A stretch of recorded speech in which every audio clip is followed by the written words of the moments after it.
Good morning and welcome to the maths class. Welcome once again.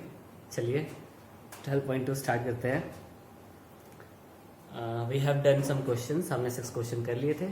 So today we will continue करते हैं। ठीक है, हमने कहाँ तक किया था? 3rd क्वेश्चन किया था।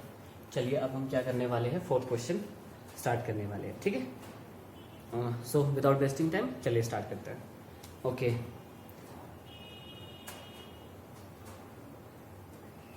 Okay, a chord of a circle, एक कॉर्ड है सर्कल की। लेट अस सपोज एक कॉर्ड ले लेता हूँ मैं सर्कल में। ये मेरे पास एक कॉर्ड है ए बी, ठीक है। और यहाँ पे आपको बताया ये सेंटर होता है सर्कल का। Okay, a chord of a circle of radius 10 centimetre. अब ये 10 सेंटीमीटर मतलब क्या है कि जो सर्कल है जिसपे जहाँ पे कॉर्ड बनी है जिस सर्कल पे, उस सर्कल का रेडियस बोलता है ये 10 सेंटीमीटर। वैसे यहाँ भी ज्वाइन कर लेते हैं, ये है 10 सेंटीमीटर, ठीक है। अब नेक्स्ट क्या बोलता है? Subtended A right angle eight the centre. Right angle का मतलब क्या होता है? एक 90 डिग्री फॉर्म कर रहा है। राइट का मतलब होता है 90 डिग्री। राइट एंगल ट्राइंगल बोलते हैं ऐसे, मतलब जहाँ पे 90 डिग्री होता है। राइट एंगल बन रहा है सेंटर पे। ओके, अब नेक्स्ट क्या बोलता है? Find the area of the corresponding minor segment. सबसे पहले क्या बोलता है? आप माइनर सेगमेंट का एरिया फाइंड आउट करो ना। यू सी माइनर सेगमेंट कैसे निकलता है? माइनर सेगमेंट अगर देखो इस पूरे माइनर सेक्टर में से मैं ये ट्रायंगल हटा देता हूं तो देखो मेरे पास यही तो बचता है सेगमेंट, ठीक है। मैंने क्या किया? एरिया ऑफ माइनर सेगमेंट क्या होगा? Area of minor sector, area of minor sector minus area of कैसा ट्रायंगल है? Right angled triangle. समझ आया? राइट एंगल ट्रायंगल क्यों कर रहा हूँ? क्योंकि राइट एंगल ट्रायंगल है वो। ओके, ठीक है। क्या किया हमने? माइनस सेक्टर में ऐसे क्या करना है? माइनस एक ट्रायंगल माइनस कर देना है। तो आपको पता है एरिया ऑफ माइनस सेक्टर क्या होता है? That is theta over 360 pi r square minus right angle triangle का फॉर्मूला क्या होता है? Half into base into height. चलिए एक चीज आपको बता देता हूँ, हमेशा याद रखना इसको, आगे फ्यूचर तक काम आने वाला है। कई बार यही पता नहीं चलता है कि हाइपोटेन्यूज कौन सा है, ट्रायंगल कौन सा है। देखो लेट अस सपोज ये आपके पास राइट एंगल ट्रायंगल है, ठीक है, और यहाँ पे 90 डिग्री बन रहा है। तो ऑलवेज रिमेंबर 90 डिग्री की जो सामने होता है ना, बिल्कुल अपोजिट होता है, वो हाइपोटेन्यूज होता है, ठीक है। जहाँ पे परपेंडिकुलर ड्रॉप होता है वो बेस बन जाता है, जहाँ ड्रॉप हुआ बेस, और ये क्या था? परपेंडिकुलर, ठीक है। आपने इसको साइड में लिख लेना है ये इस तरह करके। अब कई बार क्या होता है, हमारे को 90 डिग्री एंगल भी नहीं दिया होता है, आपको ऐसे दिया होगा। देखो लेट अस सपोज मैं घुमा देता हूँ थोड़ा सा, ये आपके पास ऐसे करके आपको ट्रायंगल दिया है और ये भी बोलता है कि राइट एंगल ट्रायंगल है, बट ये नहीं बताया कि 90 डिग्री कैसा होगा और कहाँ होगा, ठीक है। कई बार ऐसे दे देंगे, कई बार ऐसे दे देंगे आपको, लाइक दिस। अब फाइंड आउट करो कहाँ है राइट एंगल ट्रायंगल। कैसे फाइंड आउट करोगे? ये आपके पास ट्रायंगल है और आपको ये बोलता है कि थीटा गिवन है। थीटा मतलब एक एंगल गिवन है, 90 डिग्री गिवन नहीं है। 90 डिग्री हमें नहीं पता है कहाँ है 90। अब आप देखो, मैं आपको फिर से राइट एंगल ट्रायंगल ड्रॉ करके बताता हूँ, ठीक है। और राइट एंगल ट्रायंगल ड्रॉ कर रहा हूँ और मैं बोलता हूँ ये थीटा है, ये एंगल है, 90 डिग्री नहीं कंसिडर कर रहा हूँ। अब क्वेश्चन थोड़ा सा घुमा रहा हूँ मैं, ठीक है। तो अब कैसे ढूंढेगी कौन सा परपेंडिकुलर है और कौन सा आपके पास 90 डिग्री है? तो ऑलवेज रिमेंबर जो थीटा के सामने होगा, जैसे ये क्वेश्चन है, अब इसमें थीटा तो बोलता है बट ये नहीं बताया कि 90 डिग्री कहाँ बन रहा है, यहाँ बनेगा या यहाँ बनेगा। तो ऑलवेज रिमेंबर थीटा के सामने जो होता है वो परपेंडिकुलर होता है। तो यहाँ कैसे पता चलेगा आपको? थीटा के सामने मतलब ये परपेंडिकुलर रहा होगा, ठीक है। अब क्या होता है, और जहाँ पे थीटा ड्रॉ हो रहा है ना आपके पास, उसमें से एक हाइपोटेन्यूज रहा होगा, उसमें से दूसरा क्या रहा होगा? एक हाइपोटेन्यूज रहा होगा, दूसरा बेस रहा होगा। परपेंडिकुलर तो मिल गया आपको, ठीक है। जहाँ पे थीटा बनता है उसमें से एक हाइपोटेन्यूज रहा होगा, एक बेस रहा होगा, ठीक है। अब लेट अस सपोज ये मैं 90 डिग्री मान लेता हूँ, ये 90 डिग्री जहाँ गिरा वो क्या बन चुका है? बेस। तो ये थर्ड साइड क्या होगी? हाइपोटेन्यूज। ऐसे अंडरस्टैंड करना है इसको, कहीं पे ड्रॉ कर लेना। चलिए इरेज करते हैं, वापस आ जाते हैं क्वेश्चन पे। ट्रिग्नोमेट्री में ज़्यादा यूज होने वाला है ये, ऐसे ही अंडरस्टैंड करना। चलिए फिर नेक्स्ट करते हैं इसको। ओके, थीटा और 360 pi r square. Theta is 90 degree over 360 degree into pi is 22 over 7 into r is 10 into 10, ठीक है। ऐसे करते हैं ना, थीटा भी 22/7 को 3.14 ले लेते हैं, क्योंकि यहाँ 100 से मल्टीप्लाई हो रहा है तो ये 314 बनने वाला है। ओके, -1/2 बेस इंटू हाइट, दोनों इक्वल है, ठीक है, base into height. Right angle triangle में क्या होता है, ये बेस होती है और ये हाइट होती है, याद है बच्च, ये राइट एंगल ट्रायंगल होता है, ये बेस होती है और ये हाइट होती है, इसीलिए 10 लिया हुआ है मैंने। ओके, नाउ यू सी ये गया 4,000, ठीक है, ये बना 314/4। Is it clear? यहाँ क्या आने वाला है, अपॉन 10, अगर डेसिमल हटा दूँ अपॉन 100 सॉरी, तो 10 और 10 गया, 0 कैंसिल आउट हो गए, 314, मतलब ये आने वाला है यहाँ 78.5 समथिंग आने वाला है, ठीक है, माइनस वो कितना आने वाला है 50, देखो ना, 2 1 जार 2 5 जार 5 10 जार 50, तो 50 माइनस करो तो ये कितना आने वाला है आपके पास 28.5 सेंटीमीटर स्क्वायर, ठीक है। तो आपके पास जो एरिया ऑफ माइनर सेक्टर आया वो कितना आ चुका है, area of sorry minor segment, minor segment कितना आ चुका है, लाइक दिस, ये इतना बना आपके पास, ठीक है। ओके, चलिए फिर नेक्स्ट करते हैं। ओके बच्चों, नेक्स्ट पार्ट जो इसका है क्वेश्चन नंबर 4, ठीक है। अभी क्या बोलते हैं, area of major sector find out करना है आपको, तो क्या कर दो, एरिया ऑफ सर्कल में से ये माइनर सेक्टर हटा दो तो आपके पास मेजर सेक्टर ही बच जाएगा। तो वही क्या, area of circle minus area of minor sector, ठीक है, पूरे सर्कल में से माइनर उड़ा दो तो आपके पास क्या होने वाला है, मेजर ही बचने वाला है। तो एरिया ऑफ सर्कल क्या होता है, पाई r स्क्वायर, और ये माइनर सर्कल का फॉर्मूला हो गया। अब माइनर सर्कल अभी अभी फाइंड आउट किया था प्रीवियस में, 78.5 आया था, और इसको सॉल्व करोगे, पाई की वैल्यू देखो 22/7 के बजाय 3.14 लिख दिया, क्योंकि ये 10 लगा है तो ये इजीली कट कैंसिल आउट हो जाता है, इसलिए अकॉर्डिंगली आपको जहां ऐसा लगता है कि 22/7 उठानी चाहिए वहाँ 22/7 उठाओ, जहाँ 3.14 चाहिए वहाँ 3. तो 3.14 इंटू 100 क्या होता है, 314। Okay, that will be your answer, that's it. चलिए फिर नेक्स्ट करते हैं। ओके बच्चों, next is problem number 5। Problem is in a circle of radius 21 centimetre, circle है उसका रेडियस है 21 सेंटीमीटर, कितना है, नाउ इट इज 21 सेंटीमीटर, ठीक है, 21 सेंटीमीटर है। In a circle of radius 21 centimetre an arc subtended an angle of 60 degree at the centre, ठीक है, 60 डिग्री बना रहा है। ओके, फिर नेक्स्ट क्या बोलता है ये, find the length of the arc, आपको length of arc find out करना है। अब आपको पता है आर और थीटा गिवन है, ये आपके पास 21 सेंटीमीटर है और थीटा है 60 डिग्री, ठीक है, आर और थीटा है तो आर्क निकल जाएगी। आर का फॉर्मूला क्या होता है, थीटा ओवर 360, थीटा और 360 डिग्री 2 पाई आर, ठीक है, थीटा और 360 2 पाई आर। तो आपको बस जस्ट वैल्यू पुट करनी है और 22/7 आपके पास, सॉरी 22 आने वाला है इसका आंसर। ओके, नेक्स्ट बोलता है area of minor sector find out करना है। माइनर सेक्टर का फॉर्मूला क्या होता है, थीटा और 360 पाई आर स्क्वायर। ओके, तो आपके पास वो वैल्यू माइनर सेक्टर की ये आने वाली है। फिर नेक्स्ट बोलता है ये थर्ड पार्ट में एरिया ऑफ सेगमेंट। नेक्स्ट क्या है, एरिया ऑफ सेगमेंट। चलिए सेगमेंट करते हैं।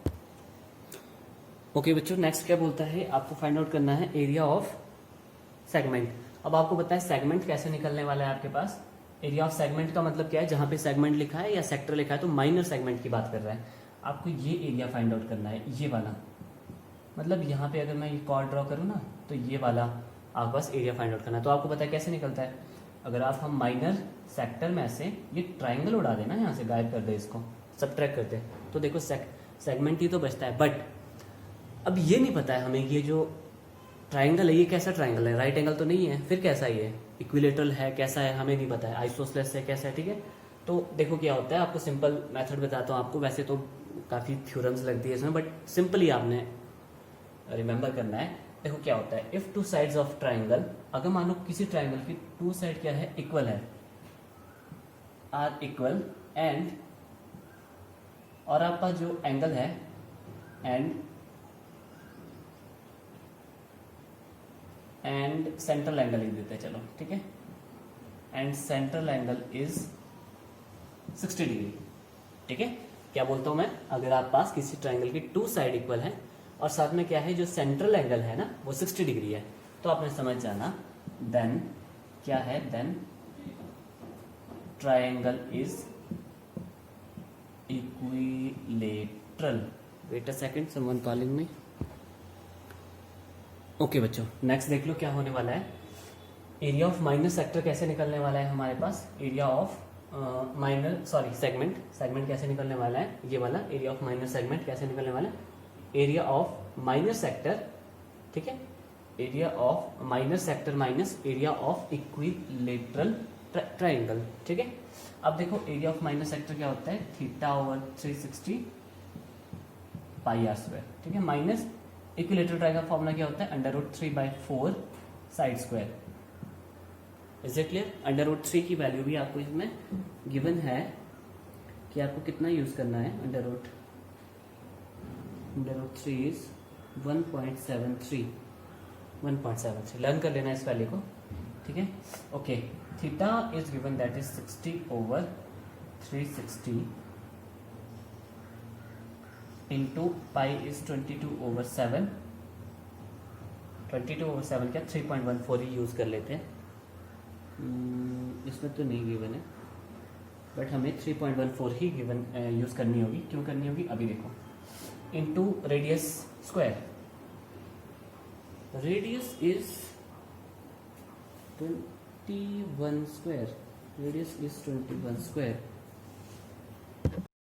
ओके बच्चों, ये तो अभी हमने फाइंड आउट किया था एरिया ऑफ माइनर सेक्टर कितना है। आपको इसको राइट करने की जरूरत भी नहीं है, आप डायरेक्टली 231 राइट कर सकते हो, बिकॉज अभी हमने प्रीवियस क्वेश्चन में क्या किया था, ये एरिया फाइंड आउट किया हुआ है। ओके, इट विल बिकम 231 और √3 कितना बोला था वैल्यू 1.72, लर्न कर लेना इसको, over 4 side square, side means 21 into 21, okay. It will become 231 minus, दोनों को डिवाइड करना, समथिंग वैल्यू आने वाली है 0.4325 इंटू 441, 21 आपने मल्टीप्लाई कर लेना, ठीक है। So it will become 231 minus something 190 point something value आने वाली है इसकी 190.7325 समथिंग कुछ ऐसी वैल्यू आ जाएगी। तो आप जब इस दोनों को सब्ट्रैक्ट करोगे, अच्छे से ऑपरेट करना है इसको। क्वेश्चन नंबर 5, वैसे तो बच्चों आंसर में तो आपके पास इतना ही है, ठीक है। आपके पास क्या देता है ये आंसर, सॉल्व नहीं किया गया इसको, ठीक है। ये क्या है आपके पास, इसको भी √3/4 ही लिखा है और ये 441 √3/4 बॉक्स से बंद कर देना और सेंटीमीटर स्क्वायर, अगर इतना भी लिख दोगे तब भी आपके पास आंसर राइट होगा, ठीक है। जो एरिया ऑफ माइनर सेगमेंट जो बना, that's your solution. Is it clear? तो चलिए फिर नेक्स्ट करते हैं। ओके बच्चों, next question is question number 6। अब ये क्या बोलता है देखो, और ये इंपॉर्टेंट है, काफी इंपॉर्टेंट क्वेश्चन है ये, ठीक है, इंपॉर्टेंट है। A chord of a circle of radius 15 centimetre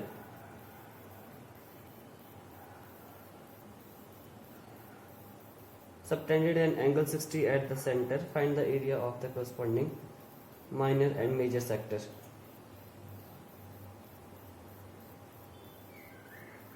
okay, एक कॉर्ड है आपके पास, let us suppose this is our chord, ये ए बी कॉर्ड है आपके पास, ठीक है। अभी कॉर्ड क्या करती है, एक ऐसी सर्कल की कॉर्ड है जिस सर्कल का जो रेडियस है दैट इज 15 सेंटीमीटर, और इस कॉर्ड के थ्रू जो एंगल बनता है ना, जब आप इसको ज्वाइन करोगे यहाँ से तो 60 डिग्री सेंटर पे बनता है।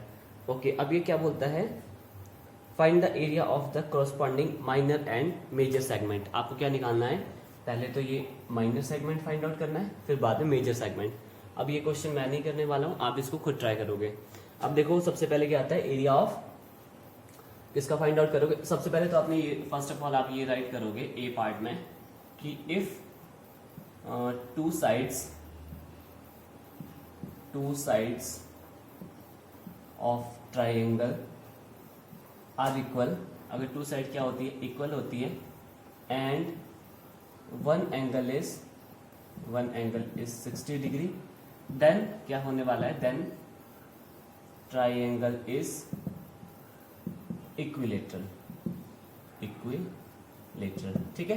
तो माइनर सेक्टर कैसे निकलने वाला है आपके पास, एरिया ऑफ माइनर सेगमेंट कैसे आने वाला है, area of minor sector minus area of triangle. ठीक है, आप देखो ना, ये आपका माइनर सेक्टर था, ठीक है। अगर इसमें से आप ये ट्राइंगल रिमूव कर दो ना, यहाँ से सबट्रैक्ट कर दो, तो देखो आपके पास क्या बचता है, माइनर सेगमेंट ही तो बचता है, वो आपके पास एरिया ऑफ माइनर सेगमेंट आ जाएगा। अब मेजर सेगमेंट कैसे आता है, एरिया ऑफ सर्कल, आप पूरे सर्कल में से ये जो माइनर सेगमेंट हमारे पास आया था इसको सबट्रैक्ट कर दो, तो देखो आपके पास मेजर सेगमेंट ही बच जाएगा। लो ओके, तो ये आपने खुद ट्राई करना है ये, और इम्पोर्टेंट भी है ये क्वेश्चन। तो चलिए फिर हम नेक्स्ट करने वाले हैं क्वेश्चन नंबर 8। ओके बच्चों, क्वेश्चन नंबर 7 हम अभी नहीं करेंगे, होल्ड करते हैं इस क्वेश्चन को, क्योंकि आफ्टर ट्रिग्नोमेट्री आपको करवाऊंगा। आपने क्या करना है इस एक्सरसाइज में, you have to leave 1 single page. ठीक है, एक पेज छोड़ देना आपने, 1 पेज या 1.5 पेज इसमें छोड़ देना है। फिर इसको हम बाद में करने वाले हैं, when we will start trigonometry, उसके बाद करेंगे। ठीक है, और याद दिलाना जरूर कि हमने ये क्वेश्चन छोड़ा था, वो हम लास्ट में कर लेंगे। ठीक है, लास्ट का मतलब है आफ्टर ट्रिग्नोमेट्री, जब हम ट्रिग्नोमेट्री स्टार्ट करने वाले हैं। ओके चलिए फिर 8th करते हैं। ओके बच्चों, नेक्स्ट देख लो, ये क्या बोलता है, a horse is tied to a peg at one corner of a square shape grass field. ठीक है, स्क्वायर शेप में ग्रास फील्ड है, ऑफ साइड 15 मीटर, 15 मीटर है ये, ऑल 15 मीटर है, इससे कोई लेना देना नहीं है। ठीक है, अब ये क्या बोलता है कि भाई जो हॉर्स है उसको टाई किया, एक पैग मतलब खूंटा होता है, ठीक है, खूंटे से टाई किया गया है by the mean of 5 metre long rope, और एक रोप है, ठीक है, उससे, और कितनी लंबी है वो रोप, 5 मीटर। अब आपको फर्स्ट पार्ट क्या बोलता है ये, the area that part of the field, find the मतलब area that part of the field in which the horse can graze. अब आपको पता है जब इस रोप से इसको टाई किया गया है तो हॉर्स कहाँ ग्रेस कर सकता है, इस एरिया में ग्रेस कर सकता है बस। ठीक है, इतने एरिया में ग्रेस कर सकता है, ये यहां से लेकर यहां तक। ठीक है, ओके, अगर यहाँ ये ग्रेस कर सकता है तो एरिया इन विच द, देखो सबसे पहले क्या हुआ, रेडियस तो आपको गिवन है 5 मीटर, सेंट्रल एंगल कितना है 90 डिग्री। वाई, बिकॉज स्क्वायर जो होता है वहां के जो सारे एंगल्स होते हैं स्क्वायर में वो कैसे होते हैं 90 डिग्री। लेट सपोज जैसे बोर्ड है, यू सी यहाँ 90 डिग्री बन रहा है, यहाँ पे भी 90 है, वहां पे भी 90 है, तो सेंट्रल एंगल क्या हो चुका है 90 degree. Okay, now you see area in which the horse can graze is equal to area of sector, area of sector. ठीक है, एरिया ऑफ सेक्टर आपको पता है theta over 360 pi r square. ठीक है, theta is 90 over 360 pi. Pi की value क्या बोलता है ये यूज करने के लिए आप 3.14 यूज कर लो, इजीली आपके पास कैलकुलेट हो जाएगा। ठीक है, ओके, 3.14 यूज करते हैं, इनटू आर क्या है आपके पास 5 × 5। ठीक है, 0 9 4 jar. Now what will happen, जब आप इसको सॉल्व करोगे तो final answer you have 78.5 over 4। ठीक है, क्या आने वाला है आपके पास 78.5 ओवर 4, या आपके पास ये कितना आने वाला है 19.625 मीटर स्क्वायर। इतने एरिया में क्या है वो जो हॉर्स है वो ग्रेस करने वाला है। ठीक है, अच्छा चलो, ये हुआ फर्स्ट आंसर आपके पास, आंसर क्या है 19.625। ओके, अब आप देखो अब ये क्या बोलता है, अब सेकंड पार्ट करते हैं इसका। अब सेकंड पार्ट में क्या बोलता है ये कि जो आपके पास रोप है इसको इंक्रीज कर देते हैं। ठीक है, रोप को इंक्रीज कर देते हैं, अभी ये 5 था, अब हम रोप को इंक्रीज करने वाले हैं। एक और डायग्राम बना लेते हैं इसके लिए, एक और फिगर बना लेते हैं।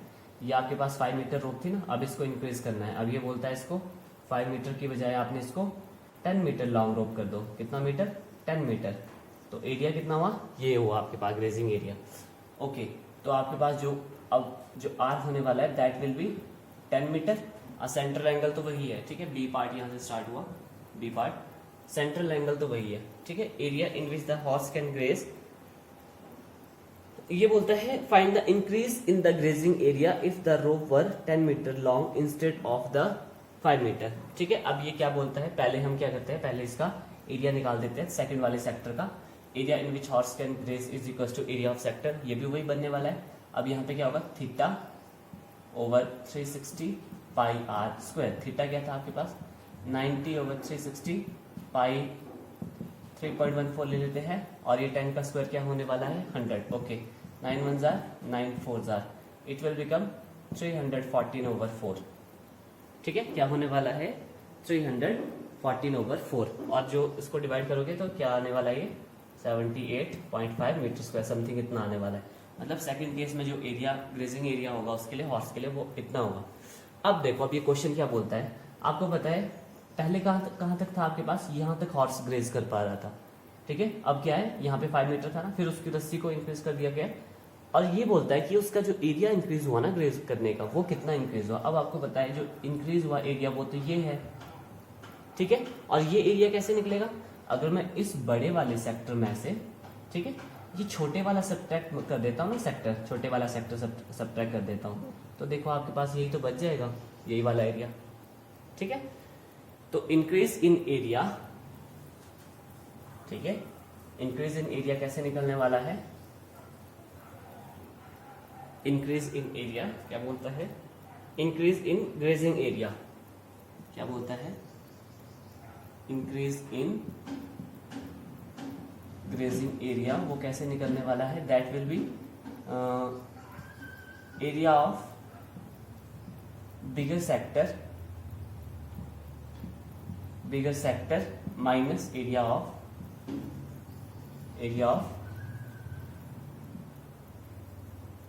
Smaller sector. ओके बच्चों, थोड़ी स्पीड ज्यादा रहती है ना, थोड़ी स्पीड ज़्यादा रहती है, बिकॉज फिर ऐसे होता है कि मैं आपको फिर आप वीडियो बहुत लेंथी बन जाती है, और लेंथी बन जाएगी तो फिर आपको पता ही है। ठीक है, इसलिए थोड़ा फास्ट लिखता हूँ तो अंडरस्टैंड कर लेना कि ओके। ठीक है, अब देखो एरिया ऑफ बिगर सेक्टर कितना फाइंड आउट हुआ था हमारे पास, दैट इज 78.5। कितना हुआ था 78.5 माइनस पहले वाले का कितना था 19.625 था। Okay, when you will subtract जो आपके पास फाइनल आंसर होगा दैट विल बी 58.875। ठीक है, 58.875 metre square, that will be the area. ठीक है, तो आपने क्या देखा है, सिंपली अगर आप फॉर्मूला अच्छे से अंडरस्टैंड कर लेते हो then directly values just put करनी है। ठीक है, we have to put directly the values. ठीक है, सेंटीमीटर स्क्वायर, ये तो सेंटीमीटर स्क्वायर है, नो इट्स राइट, किसी से गलत हो सकता है। ओके बच्चों, तो आपने इस चीज का ध्यान रखना है। ठीक है, कि आप फॉर्मूला अच्छे से अंडरस्टैंड करो, फिर क्या है आप इजीली क्वेश्चन सॉल्व कर सकते हो। ओके, नेक्स्ट करते हैं 9। ओके बच्चों, next is problem number 9।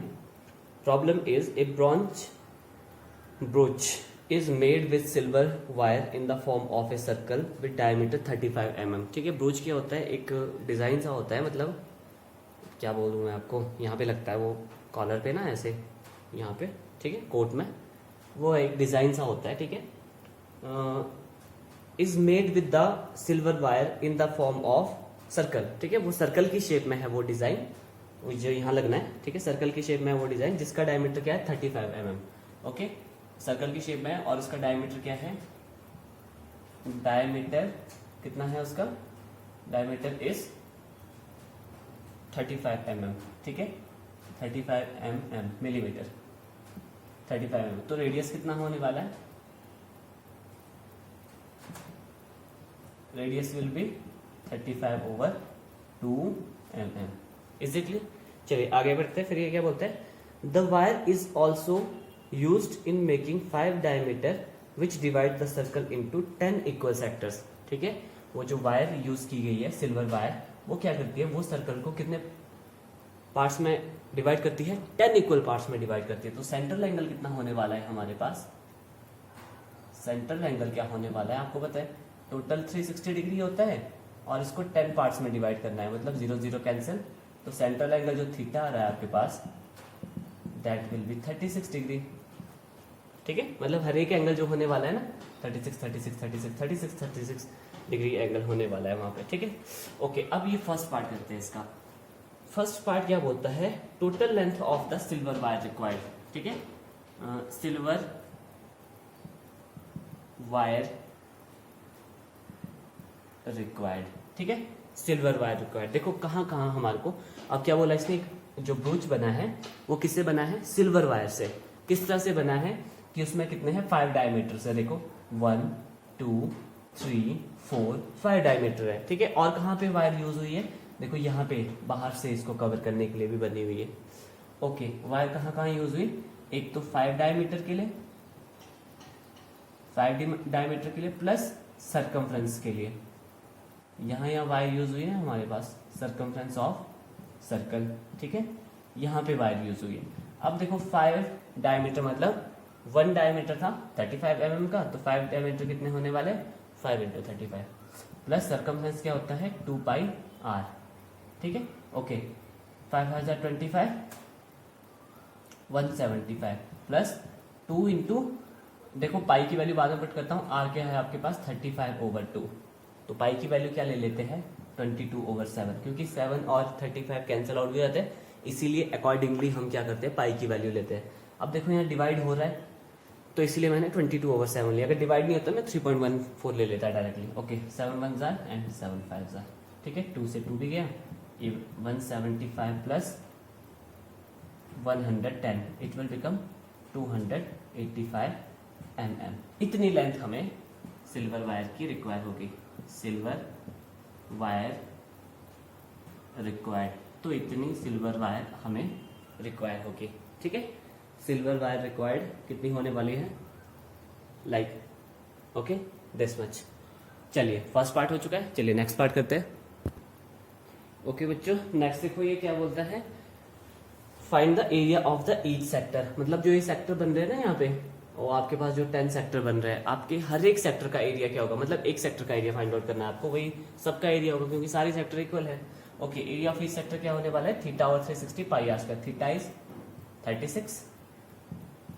36 over 360 degree, 36 degree over into pi की वैल्यू 22/7 ले लेते हैं, बिकॉज ये डिवाइड भी हो सकता है 35/2 एंड 35/2 स्क्वायर था ना, इसलिए 2 टाइम लिखना पड़ा।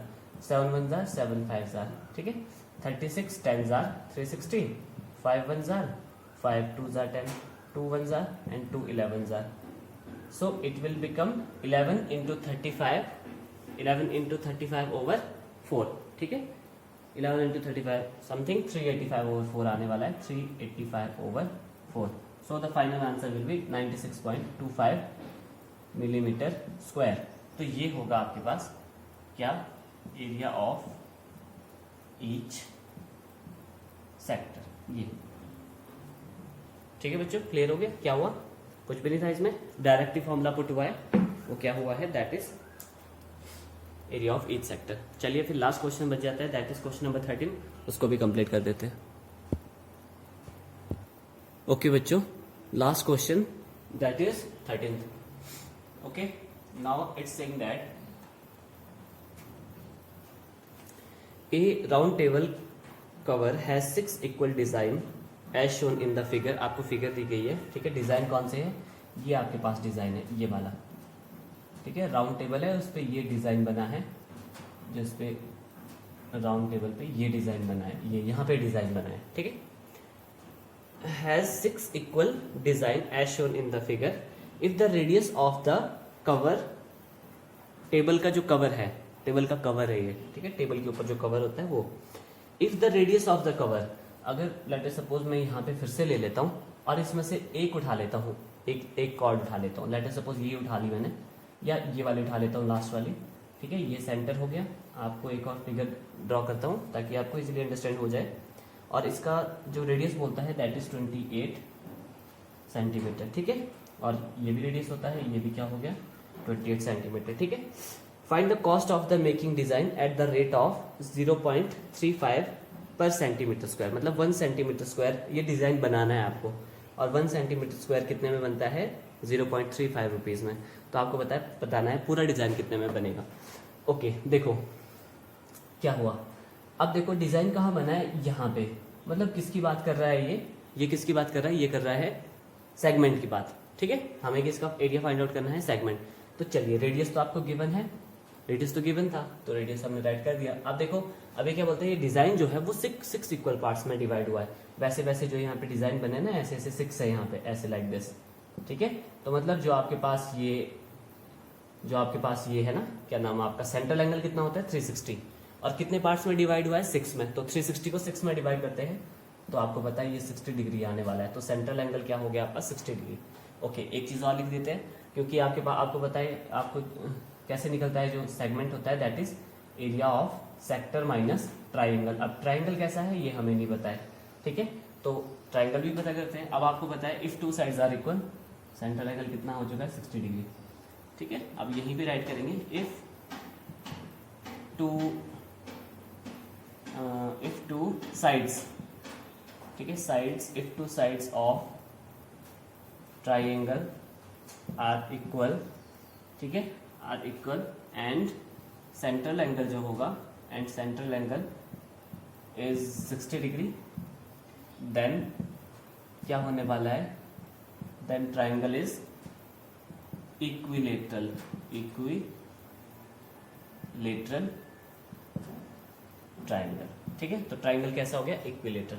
तो ठीक है, अब ये क्या बोलता है, एरिया फाइंड आउट करना है। अब देखो एरिया ऑफ जो वन डिजाइन होगा ना, एरिया ऑफ वन डिजाइन जो होने वाला है, डिजाइन जो होने वाला है वो क्या होगा, एरिया ऑफ सेगमेंट, ठीक है।